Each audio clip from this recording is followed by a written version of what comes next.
back, guys. Here we go again with another of our Evolution Consulting market update videos as they have come to be known.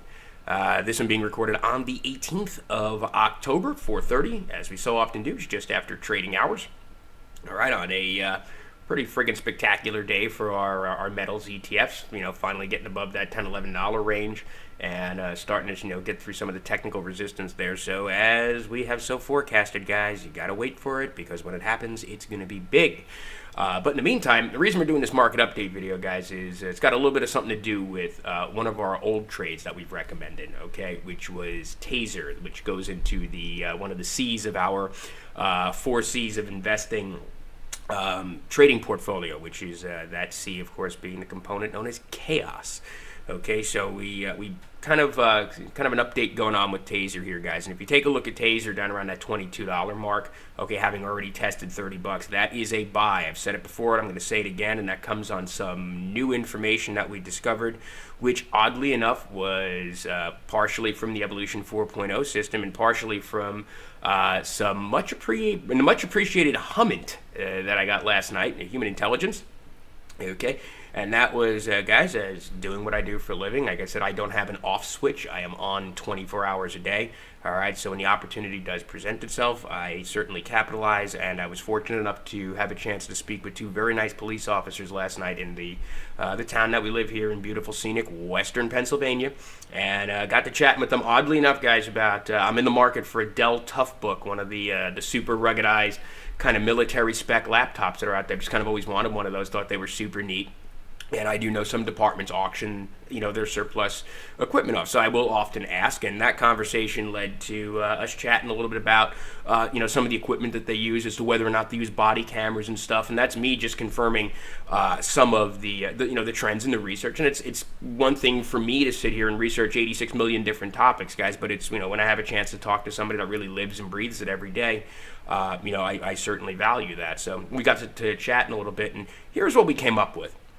Okay, regarding why, and it's not stuff that we haven't reported on before, but it's great when we get that kind of confirmation, especially from folks that are just good at what they do. And I could tell just in 2 seconds from talking to them. I mean, they were good at what they do. They were good police officers. So on that note, guys, those Taser units, the X26, and I'll put a graphic up somewhere over there in the edit, and I've used the graphic before, but that X26 unit, okay, guys, the cost to department on those. Now, I've seen a few different numbers, all right, but I just got a confirmation. The cost to department per unit is $800. Okay, that's fairly expensive. I mean, that's duty weapon expensive. Okay, which means out of all the equipment that they have on their person at any given time, assuming no body camera, guys, next to their duty weapon, which may not even be that expensive in the $800 range, okay, that may very well be the most expensive piece of equipment, the Taser X26 unit, that any police officer or patrolman is going to carry. All right, and they're pretty well standard operating procedure. Both of the officers I spoke with last night had them. One of whom was kind enough to kind of show me the profile on it and everything, and I appreciated that. I hadn't seen one of them in person before. It's kind of neat. But it's $800 a pop, guys, for the handheld unit. Now, go back to what we mentioned, and I spoke about this in Switch and Signal. I spoke about this in Wirehaus a little bit as well. One of the cool things about Taser, guys, is that they've kind of taken, from a business perspective, what I call the inkjet printer approach. And this is all stuff that we've reported on in previous market update videos, but those cartridges, now they have a number of different ones that do a number of different things. I mean, the range is different, but again, they're basically, as they told me yesterday, number 8 fish hooks, okay, that are fired out of those things, okay, with wires connected to them effectively, with barbs on them, okay. Those cartridges are $25 a pop, which means every time one of those weapons is deployed, that's $25 for the replacement cartridge. So we go back to kind of tongue-in-cheek and a little bit to speak comically for a second.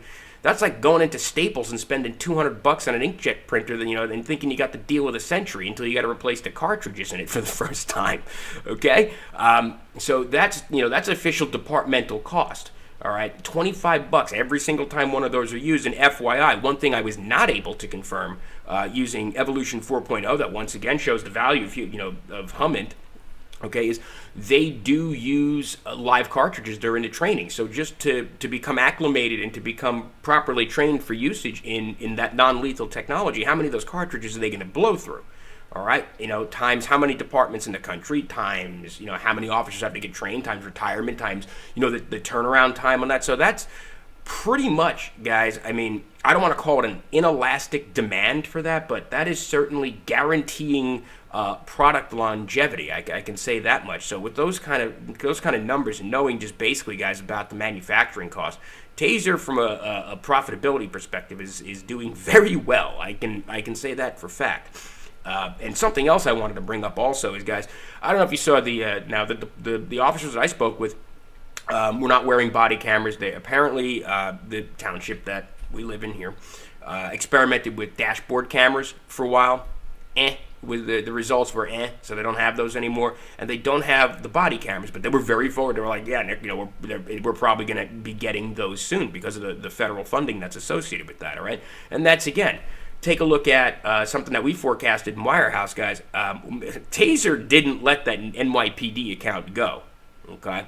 There was another Vivu, I believe, or Vivu is the company that basically gave away body cameras to the NYPD for the sake of marketing and for the sake of business development, which, hey, that was their call to do. Worked out fairly well, I guess. But Taser kind of responded, and in the interest of having an account or a department as large as the NYPD, guys, that's not a done deal yet. So that dip that just came off of Taser's up around $28, $29 an hour, down around 22, 21, that kind of range. That was from that report that came out that said, oh, Taser's not going to be the official body camera and equipment supplier of the NYPD. Okay, first of all, like I said, that's not an account a big company like Taser is just going to let go. All right, no, they're going to do what they have to do to make sure that they are the official equipment supplier, for the NYPD and any major municipal department like that. That's their industry, it's their market, it's what they do. Okay, that's number one. Number two. They seem to forget that the NYPD, and just makes me kind of think of something. I had a friend of mine who's a police officer, Jerry, in New York, put it to me this way once. He goes, Nick, he goes, the NYPD may be one of the only, or perhaps is the only, with the possible exception of the LAPD, department in the country whose manpower and equipment base is such that they could take over a small country.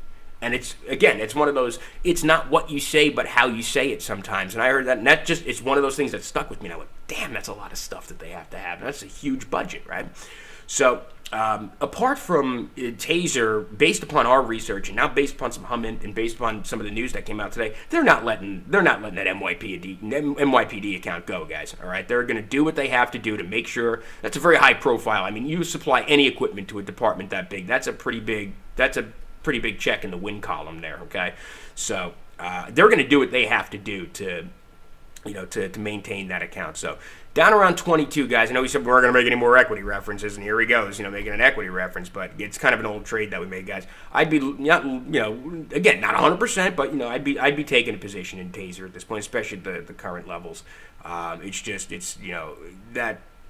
That market space, especially when you consider the robotics component of it and what robotics platforms could Taser products be, that optical or the stun products, could that be mounted on, and that all of a sudden becomes, and we've talked about that in Wirehaus a little bit, what can that lead to, that kind of thing. So again, just wanted to to reiterate, I guess, if our kind of buy sentiment on Taser. There's just a lot of. I was just very happy to get the information regarding the cost of the actual units. I mean, that's expensive, guys. I mean, when you think about, even a mid-sized department, I consider where we're at now, and it could be because of where I'm from, but I consider where we're at now, it's a small department. And it isn't, it's for the area and for by average of the state of Pennsylvania, it's a fairly, it's towards the upper end of the mid-sized department range. But again, that's maybe a bias because of where I'm from. I'm used to, like where New York City Police Department, it's like, they buy something, you get one account, you're set, But that being said, guys, that non-lethal type stuff, again, and that's, based upon some of the information we've seen regarding a lot of the, if you watched our market or info update video yesterday, talking about, no matter what the result of the election is, there is going to be chaos. So the future is looking all of a sudden very bright for Taser. Not that it wasn't to begin with, but it's sure as hell looking a hell of a lot brighter now because, guys, I mean, you got to realize you got no bid contracts going off the way Taser does. And I was explaining from a business perspective, which is why I said it was a really cool exchange, talk about everything being a transaction. I kind of let them know. I said, guys, it's not a bad deal to be Taser. You walk in with a no bid contract, you go, this is how much our stuff is, and this is how much you're going to pay for it, and we don't have any competition, so how do you like that shit? Really, that's their sales pitch. So good for them. And along those lines, guys, I do want to, I was going to save this for Wirehaus, but I did want to just kind of maybe confirm some of the information that we've shown that maybe be a little bit science fiction for those of you that read our stuff, or for those of you that don't. Obviously, maybe it's another reason to subscribe. We do a lot of research in the tech front. I want everybody to take a look at a company called Knightscope. Okay, they are not publicly traded yet. Okay, but they are in the process of issuing what they call a mini IPO. Okay, to the tune of north of 50 million, just north of 50 million. All right, and that is, they already have some serious client base going on based upon the research that I've done. They are specializing in autonomous patrol and security robots, and they have clients like the Sacramento Kings. They have clients like Microsoft. I mean, they're, it's not a fly-by-night kind of deal. I mean, it's fully AI'd up. It's kind of along the lines of a lot of the stuff that we forecasted to be the embryo stage of an entirely new component of law enforcement, an entirely new component of, surveillance, that kind of stuff. Take a look at a company called Knightscope. All right, matter of fact, KNIGHT scope. All right, I'm not quite sure off the top of my head what their URL is, but a quick Google search will reveal that. All right, take a look at that, and take a look at that as confirmation of a lot of the trends that we have already forecasted, especially on the tech front, on the AI side, and that kind of stuff. So take a look at them and then realize it's only a matter of time before they figure out how to augment some of the Taser equipment into platforms like that. And to me, that Knightscope security robot, it's kind of the very beginning. It's the embryo stage of an entirely new market space. So I did want to also convey that. But again, guys, point of this is lots of new info on one of our trades. So obviously did want to share that with you. And again, tremendously thankful for the human intelligence kind of thing. And it's I just enjoy it, man. It's like, when I can talk to somebody that's obviously good at what they do, and I can tell you those two officers are very good at what they did, or what they do, I should say, and they were kind enough to share that info with me. I'm going to pass that along, all right? And that's part of what we do here. It's a matter of, all right, we got the Evolution 4.0 information. Okay, we see the trend developing, and then we can just add that extra level to it, man. It's just, that's what we're all about here. So that being said, guys, again, kind of in a good mood today. Nice day for JNUG. Nice day for NUGT. Fantastic. Looks like we're trying to finally get into that turn that we've been so patiently waiting for, guys, and switching signal readers. I mean, you're probably smiling ear to ear now because it's like, oh, finally, we've been waiting weeks for it. So there it is. That being said, guys, as always, if you do wish to contact us, check out the cool new email graphic. Damn, that looks good. Yeah. evolutionconsulting.world, evolutionconsulting.world, and of course, if you wish to follow us on Twitter. And again, guys, we're not going to be as active on Twitter. We got a lot of stuff going on here now. We're in kind of multitask mode. Maybe it's evident in the speed of my speech, but we do have a lot of cool stuff going on here, and we are very excited. But if you do wish to still follow along, it is at Evo_consultants, at Evo_consultants.